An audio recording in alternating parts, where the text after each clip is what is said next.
the men were wading among their innards. Kane stumbled into a soldier leaning against the side of a trench in firing position. He started to murmur an apology and then saw that the man was dead. Eventually they reached the new brigade PC, marked only by a piece of corrugated iron by the side of a road. It was time to return to the division and report. Not relishing the thought of blundering back across no man's land in the dark, Kane had an idea. From the maps at headquarters, he knew how the roads ran. He could follow this one toward the American rear. Once he saw where it came out, he would know how to reach General Kuhn.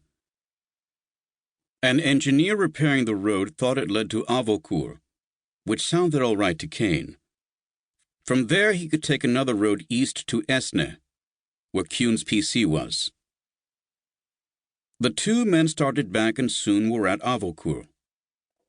The moon rose, showing them the way east. A few miles along they reached Esne. A left turn and a short walk took them to General Kuhn's dugout.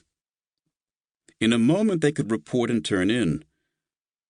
But before Kane had a chance to ask for Captain Madeira, men started yelling into the dugout that they had arrived. The captain came running. "Thank God you've come," he said. This was not how captains traditionally greeted privates. "What's the matter?" Kane asked. Surely the brass hats were not worried sick over a couple of enlisted men.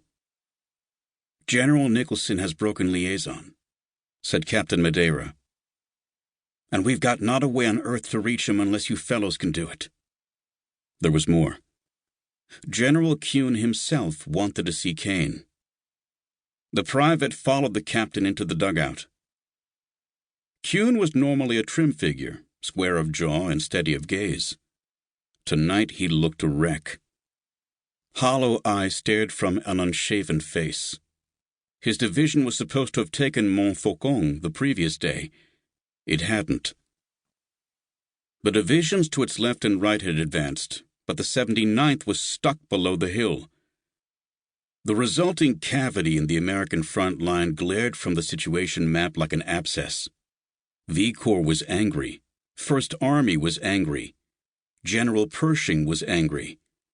Madeira announced Kane's arrival. "Do you know where General Nicholson is?" Kuhn asked. "Yes, sir," said Kane. "But I don't think he does." Kuhn muttered something Kane took to be agreement. Then, "I want you to take a message to him." He wrote out the message and read it to Kane, in case the note got lost. It said, "Imperative orders from Commander-in-Chief require that the 79th Division advance at once to come in line with neighboring division. Owing to your having broken liaison, it was necessary to place General Noble in charge of the 315th and 314th Regiments to make an immediate advance. You are directed to take command of the 313th and 316th Regiments and to push on with all possible speed. Location of these regiments not definitely known." After telling the captain to give Kane a good horse, Kuhn said, "I'm moving my PC to Malancourt in the next hour. Do you know where that is?" Kane did. It was 3 miles north of Esne. "Then report to me in Malancourt," said the general. Kane and the captain saluted and left. Kane, on horseback, retraced his steps to Avocourt. A right turn would put him on the road to Nicholson's PC.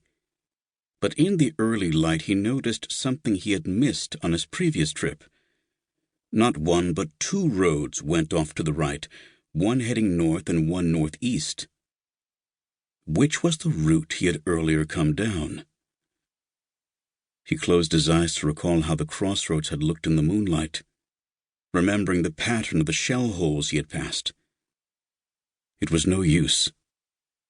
The engineers had since filled the holes and spread gravel over the surface. There was nothing to do but guess.